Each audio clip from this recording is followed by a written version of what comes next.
Hello, fellow seekers. Today I want to introduce another seeker.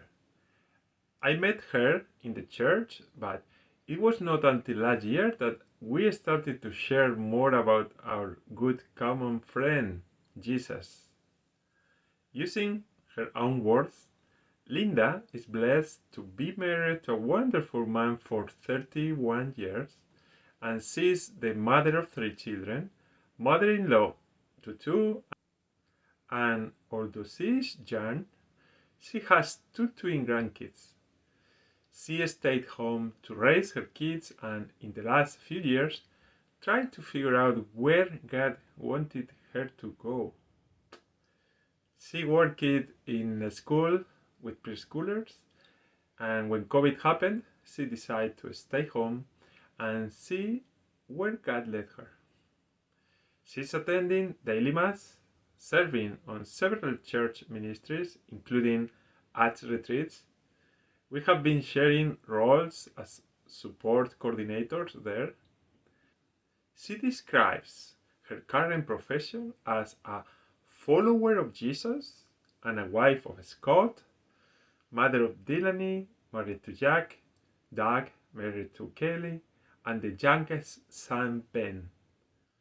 She has been especially blessed in the last year with two beautiful grandchildren, Annie and Rosie, daughters of Doug and Kayli. I can guess that although she is not paid with money, I can assure it has a lot of rewards. I hope you enjoy the first part of this interview as I have done with Linda Luman.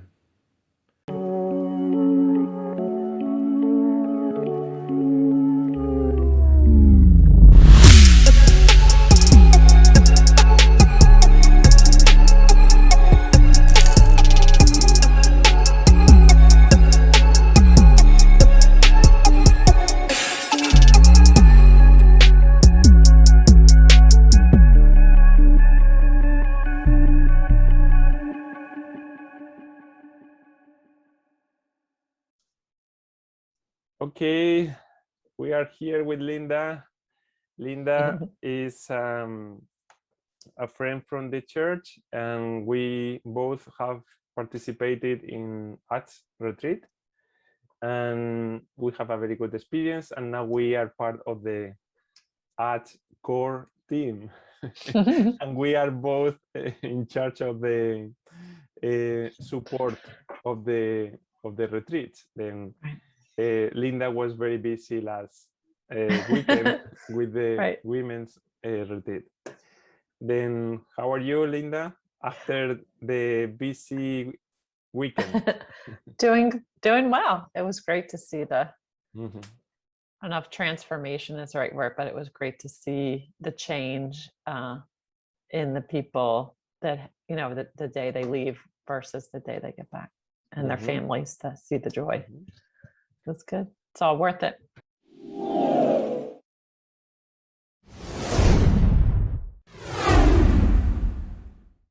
One of the purpose of these interviews is like to know other seekers, like Yeah. when like you consider yourself a seeker, or you have found already what you were looking for.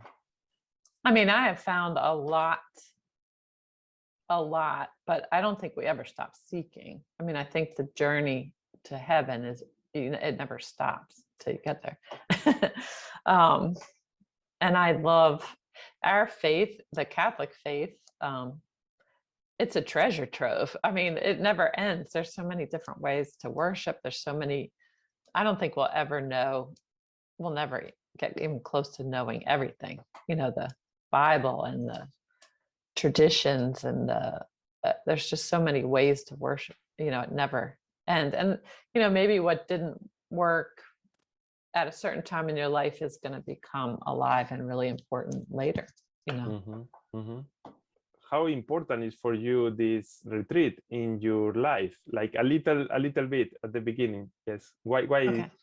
is so important for you at retreat?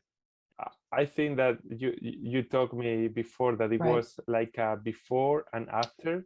Right. And then, yes, if you can tell us why was this change in your life, in your faith journey?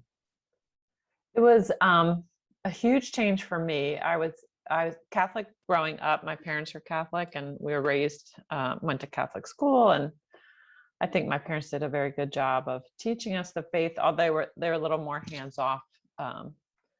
So Yes. the retreat really opened my eyes to that. I had no idea that I even felt that way. That's what was going on. I just felt like, no, I can't talk in front of people. I'm just, I didn't know why. I never went any deeper. Just like, nope, that's uncomfortable. I don't like it. And, and then, you go in that I'm stupid. I'm unlovable. I'm unworthy and leave it at that, but then that's not good. That's not a good place to be, but I never went any farther.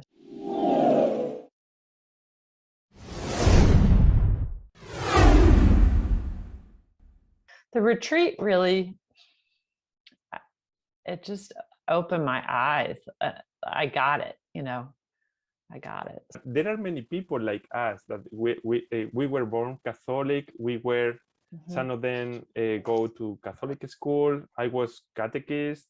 I was involved in church, but it's like you said, like I feel related that for me take 24 years to open my eyes.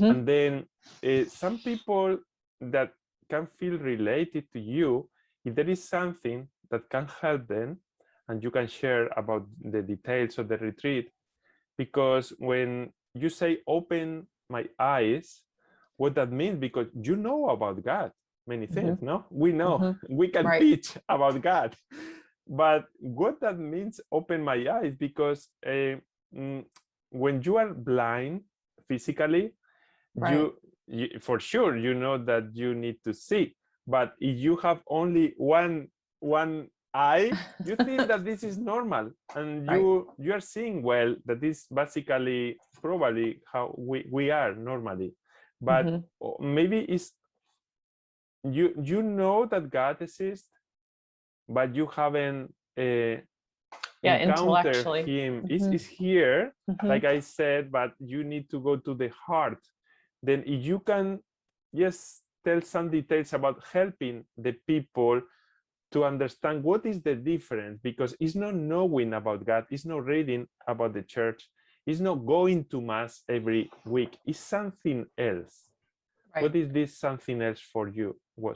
I had a strong knowledge of the Catholic Church, but the faith part, now looking back, I realized that was what was lacking, the trust that we all need in God. I had a lot of insecurity in myself. I didn't trust God. I didn't feel worthy. This all came about later. Now, a couple of years later, I'm realizing it. I didn't feel worthy of the love and grace and mercy of God. So I did not allow that to come into my life. And it basically was a block or a wall to me growing any farther. I kind of, let's say I was stuck, but I wasn't going anywhere in my faith. I had raising my children, you teach your children, but then I kind of, I couldn't go any farther because I wasn't believing. I didn't believe that I was worthy of God's love. Other people were worthy, and I was ready and willing to show them love, but I wasn't worthy of it.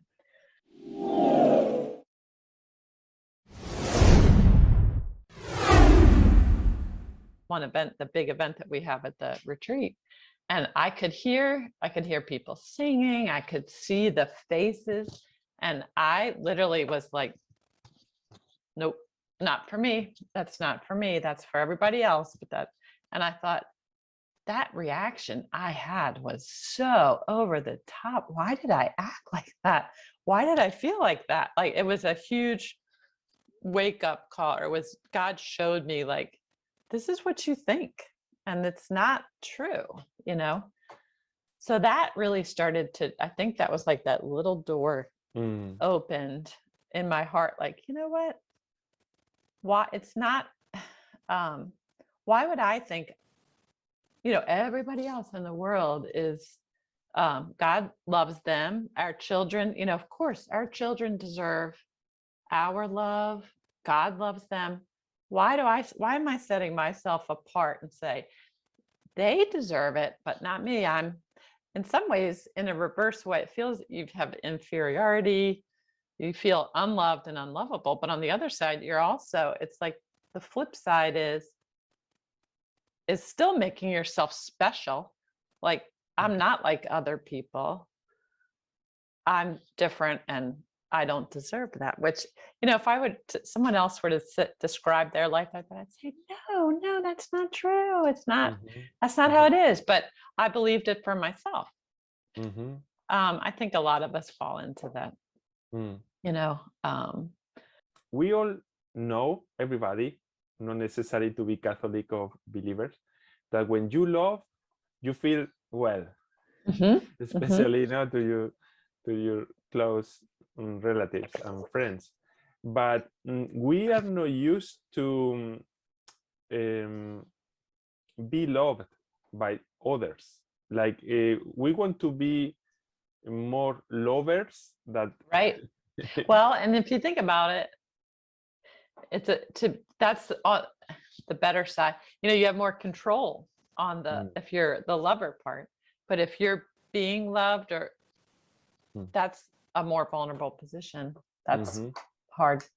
So, I think I must have built a wall around my mm, heart a little bit just mm, because of things mhm, that I was like, no, I'd rather not get hurt and just not be loved, deep down feel it than to be open to it and it not happen, or you mm, don't, mhm. you know what I mean? Or be Yes, disappointed yes. or Mhm. whatever. Yes, yes, sure. And Trust and especially when vulnerability. when you feel that you are not, you don't deserve that Right. love is like, it's hard to understand with our mind that Hmm. God can love me like a child, because I should be more holy or more different way, Hmm. then it's hard to understand. But at the same time, you are mom, and Right. I also Yeah. I'm dad. And then how you feel with your kids when you feel love, unconditionally love, Right. even when there are times where you are not receiving love Right. from them, Yeah. when they are babies, when they are teenagers, different stages. But for me, help me a lot in the experience to be father. Hmm. Yes, how I love my kids. Right. If I love that way, that I'm not perfect, and I'm very selfish sometimes, then Right. how would love God Right. to us as children? That if I believe that I'm a children of God, I have to start to believe that. But it's Right. like a father unconditionally. And um, for me, the only commandment of Jesus, for example, that is love each other as I have loved you. This is the only commandment. Right. But Right. if you don't allow, open the door like you express, if you don't Hmm. open your door to be loved by Jesus, I know. you cannot love that way. It's impossible. It's This so commandment is hard. impossible. It's so hard. I Mm, just had a conversation the night of the retreat last weekend with someone, and they said, oh, that they had reading a book about, you know, Jesus, how Jesus or God the Father delight in you. And um, I still have trouble with that. I'm like, well, I don't know if he delights. you know, it's hard. And you think, do you delight in your children? Of course. Do you delight in your spouse? Do you delight in your grandchildren if you have grandchildren? Yes. Does Jesus delight in you? And I'm like, I don't know. I mean, I guess he does, but it's yeah. really hard. So I I just felt like then at that point I started to grow. I started to be like, well, maybe I am a child of God. What does that mean? How am I supposed to Yeah. take that? It was not a miraculous, it's over, but a gradual Hmm. thing. And I started to go to adoration a lot. I had never been to adoration. I'm not even sure before the retreat I knew what it was, even though I was raised in the Catholic Church of the 80s, which friends of mine have said we weren't really catechized very well in the 80s. I hate to say that. I feel like we got gypped a little bit. After Vatican II, it was just kind of like very easygoing Catholicism, and some of the older practices, like I didn't know what adoration was, and I went to Catholic school. I just didn't know. So I started to go, and I think that really started to change me and heal me, and I didn't even know it was happening. Billows roll, whatever my Lord, thou hast taught me to say, it is well with my soul. It is well with my soul. It is well with my soul. In the second part of the interview, Linda will tell us more details about her unique discovery of what adoration is, and details about her profession as a follower of Jesus, wife of Scott, mom of 3, and joyful grandma of 2 physically identical but unique twins. I guess you would like to watch it, but sorry for having you waiting. Until next Sunday, take care and a big hug.